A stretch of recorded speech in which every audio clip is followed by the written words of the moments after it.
Salut à toi et bienvenue dans le guide de l'aventurier débutant.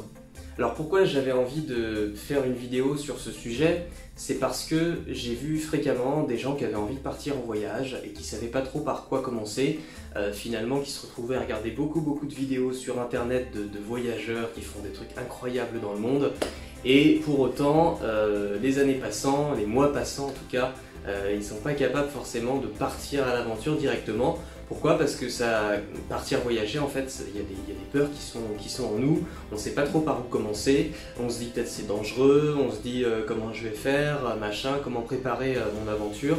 Et aujourd'hui, en fait, j'avais envie de décortiquer chacun de ces points qui t'empêchent de passer à l'action pour que toi aussi, finalement, tu puisses, dans une semaine, un mois, 3 jours, partir, faire ce voyage qui te fait tant rêver. Je vais te parler aussi d'un concept de voyage qui me tient assez à cœur, c'est ce qu'on appelle le principe de micro-aventure. Alors, autant te dire tout de suite, il y a encore quelques jours, je ne savais même pas ce que voulait dire ce mot. Simplement, j'ai commencé avec le temps à faire des voyages et je me suis aperçu au bout d'un moment que en fait, le meilleur nom pour désigner ma manière de voyager, c'était micro-aventure. Qu'est-ce que c'est que la micro-aventure? En fait, c'est le principe de voyager avec des moyens simples, pas très loin de chez soi. Et moi, ça m'a vraiment énormément plu ce concept parce que ça m'a permis, dès l'âge de 19 ans, en fait, de me lancer dans des aventures qui m'ont totalement fasciné. J'ai commencé par faire un voyage à vélo, en fait, j'ai traversé la France. Et puis, une fois que je suis arrivé à la frontière française, j'avais jamais quitté la France avant, donc j'ai choisi de passer la frontière et d'aller en Allemagne pour continuer ensuite en Autriche. Ça a été un voyage que j'ai fait il y a 4 ans maintenant, un truc comme ça. Et puis après ça, après avoir fait pas mal de voyages à vélo, des trucs un petit peu partout en France, je me suis dit que j'allais essayer le voyage en kayak. Et donc là, même chose, j'ai acheté un kayak. À l'époque, j'avais vraiment pas beaucoup de sous. Et puis, je me suis dit, allez, je prends une rivière et je fais une descente. Et donc, un de mes premiers voyages, ça a été de descendre la Loire en kayak, en essayant en fait de faire la descente de la rivière dans son intégralité. Donc je ne l'ai pas fait en une seule fois parce que ça prend quand même beaucoup de temps et que même physiquement il faut quand même tenir, notamment la position au niveau du dos qui peut fatiguer un peu à la longue. Et donc finalement voilà, je l'ai fait en plusieurs étapes, mais je suis arrivé jusqu'au bout à Saint-Nazaire après un périple qui a duré à peu près 40 jours. Donc voilà, ça a été plusieurs expériences que j'ai trouvé totalement génial. Il y en a eu encore d'autres, hein. Il y a eu également les voyages à pied que j'ai pu faire, traverser les gorges du Verdon, des voyages un petit peu partout en France, Compostelle aussi, une petite partie du chemin.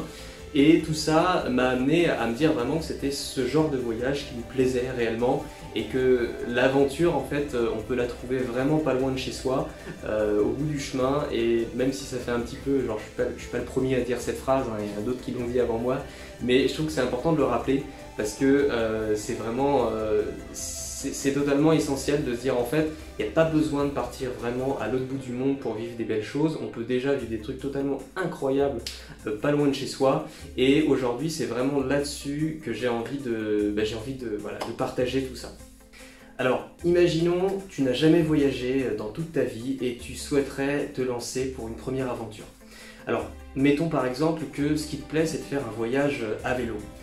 Une idée, ça peut être tout simplement de commencer par faire un itinéraire assez connu, par exemple la Loire à vélo, qui est empruntée par énormément de cyclistes. Et déjà, tu auras du coup une sorte d'espace où tu pourras faire un voyage sans avoir en fait trop de peur d'être tout seul ou autre, parce qu'il y a déjà toute une infrastructure qui est prévue, tu as des hébergements qui sont assez nombreux sur le parcours, tu as des points de ravitaillement, tu auras, si tu fais ça à la belle saison, beaucoup de cyclistes qui seront un petit peu dans la même aventure que toi. Et donc tout ça, ça peut vraiment te sécuriser pour un premier voyage, et je pense que c'est essentiel de faire quelque chose qu'on a envie de faire, mais surtout aussi qu'on sent, de pas forcément se faire violence tout de suite. En tout cas, ça dépend après de chacun. Et déjà, faire un voyage comme la Loire à vélo, moi c'est ce que j'ai fait au début, ça permet de se lancer dans l'aventure, de faire vraiment un premier pas, de vivre un truc assez dingue déjà, sans non plus partir genre à la Maicorne, à l'autre bout du monde, et là, genre être en mode terrorisé parce qu'il y a plein de trucs qui t'arrivent et c'est un petit peu chaud à gérer, quoi. Voilà, donc déjà une première idée. Après, si tu fais un voyage à pied, là par contre tu peux choisir de partir par exemple faire Compostelle. Parce que, même chose que pour la Loire à vélo, tu auras énormément en fait, de personnes qui font la même chose que toi au même moment, et donc tu vas rencontrer des gens, tu auras des hébergements, l'infrastructure, bref, ça va te faciliter les choses, surtout ça va te mettre en confiance par rapport à ton envie de voyage, pour pouvoir petit à petit upgrader la difficulté pour faire des choses de plus en plus difficiles et techniques, si tu le souhaites, hein, il n'y a pas d'obligation. Donc voilà, une manière de s'insérer dans le monde du voyage en essayant en fait de faire les choses petit à petit, marche après marche. Après, il y a aussi un truc que j'ai remarqué, c'est que c'est pas toujours évident de se faire confiance.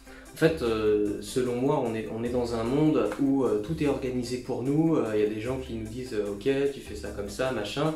Que vous soyez salarié dans une boîte ou à l'école, il y a toujours des gens pour vous dire ce qu'il faut faire. Et à partir du moment où vous allez vouloir faire, voilà, vous lancer dans une aventure en solitaire, ou en tout cas une aventure pas forcément en solitaire, mais une aventure que vous allez imaginer par vous-même, il y aura toujours ce moment d'incertitude où vous allez vous dire mais est-ce que ça vaut vraiment le coup? Est-ce que c'est pas dangereux? Est-ce que... Enfin, il y a toujours un tas de questions qu'on peut avoir, et je pense qu'il y a un moment, il faut juste faire confiance à ce qu'on aime vraiment faire, je vais prendre un terme un peu de psychologie, mais à son soi intérieur, enfin voilà, se dire ok, là j'ai envie de faire ça, je me fais confiance et je vais le faire. Tout simplement parce que si je ne m'écoute pas et que je ne fais pas réellement ce que j'ai envie de faire, je vais finir, avec les années passant, par finalement passer à côté de ma vie. Donc autant voilà, se dire je me fais confiance, ce truc là ça fait des années que j'y pense, c'est vraiment quelque chose qui me tient à cœur. Maintenant je vais faire des recherches, je vais trouver comment en fait mettre les actions en place pour passer d'un rêve à quelque chose de vraiment réel, de concret, et vivre vraiment une aventure voilà, qui me tient à cœur. Donc je vous invite vraiment à tout donner pour vos envies, pour vos rêves, et à aller réaliser ça, bien sûr en faisant toujours attention et en ayant toujours la tête sur les épaules, mais ça va de soi. Il y a un truc qui peut être intéressant aussi, même s'il ne s'agit pas non plus de tomber dans la paranoïa, c'est d'avoir un tracker GPS ou tout simplement une application sur le smartphone qui vous permet en fait d'être géolocalisé en permanence. Du coup, si vous avez des amis, une famille, voilà, des gens qui ont envie de savoir un petit peu où vous êtes, ça peut être une sécurité. Vous mettez ce système en place, ils peuvent voir en permanence où est-ce que vous êtes sur la carte de France. Du coup, ça les sécurise, ça vous sécurise. Si jamais un jour, cette vidéo, ça va faire vraiment film catastrophe, mais si vous disparaissez, s'il y a quelque chose, eh ben, ils auront toujours une trace, ils pourront savoir où vous êtes. Bref, voilà, sans vouloir tomber dans la paranoïa, ça peut être sécurisant d'avoir ce petit truc en plus que nous permet aujourd'hui la technologie. Tu peux aussi commencer par un petit voyage. On a souvent envie, tout de suite, de faire des trucs grandioses et tout, ce qui est très bien, mais une option un petit peu intermédiaire, ça peut être de commencer par faire un petit peu de marche à pied, par exemple, près de chez toi, ou un voyage à vélo dans le coin. Tu pars 2-3 jours, ça engage pas trop de moyens financiers, d'organisation, de stress non plus, c'est assez soft. Tu te fais ton trip, tu vois si ça te plaît, parce que des fois il y a une différence entre le rêve et la réalité. Et puis après, une fois que tu as commencé à prendre confiance, parce que en fait ça se passe toujours très bien, voilà, tu vas pouvoir faire un truc un petit peu plus grandiose la prochaine fois, et toujours avoir cette idée en fait d'augmenter la difficulté progressivement pour être sûr d'arriver en haut de la montagne et de gravir chaque marche, quoi, plutôt que de rêver la montagne toute sa vie et de ne jamais atteindre quoi que ce soit. Alors après, niveau moyen de transport, t'as le voyage à vélo déjà. Alors ça, ce qui est génial, c'est que tu peux faire des grandes distances quand t'es à vélo.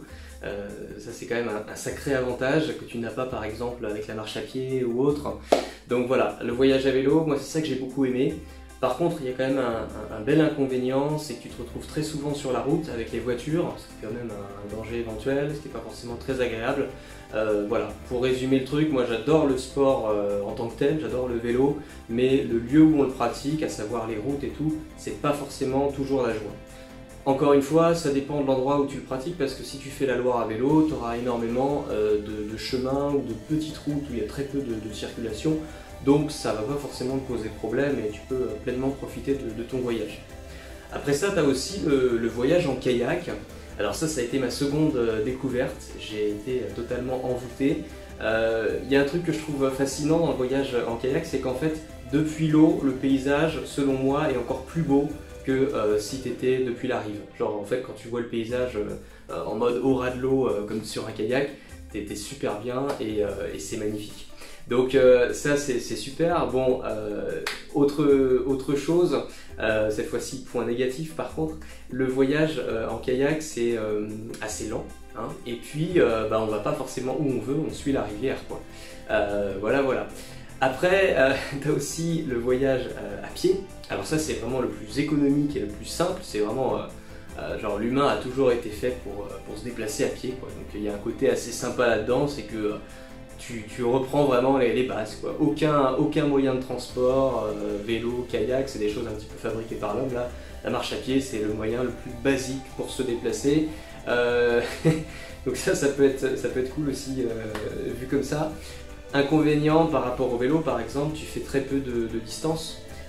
Donc bon bah voilà, hein, la carte de France elle défile quand même assez lentement. Avantage sur le vélo, tu peux vraiment aller partout sur les petits sentiers, les trucs assez escarpés et tout. Et là du coup t'évites au maximum la circulation, t'évites les constructions humaines, tu peux vraiment être vraiment en pleine nature quoi. Donc ça c'est un petit peu la différence. Il y a aussi plein d'autres manières de voyager, hein. Moi j'ai pas tout testé très loin de là. Il y a 2-3 choses qui m'ont beaucoup amusé au cours de mes recherches sur internet, notamment ceux qui font des voyages par exemple avec des moyens totalement incroyables, genre en trottinette. Il y a des gens, ils sont partis faire 3000 km, une sorte de petit tour du monde, un truc pas trop où, avec des trottinettes. Donc ça, franchement, c'est juste trop drôle et ça me plairait d'ailleurs, j'aimerais beaucoup tenter ça un de ces jours. Voilà, donc t'as trottinette, t'as des voyages en roller, t'as le mec qui part avec son âne ou une charrette ou n'importe quoi. D'ailleurs ça aussi ça me plairait beaucoup, je pense que dans quelques temps vous verrez peut-être une vidéo sur le sujet parce que j'ai bien envie de tester un truc comme ça. Voilà, il y a plein de manières de voyager, il y en a autant que l'imagination humaine, donc c'est vraiment à toi après de trouver ce qui te plaît vraiment et puis de te lancer quoi.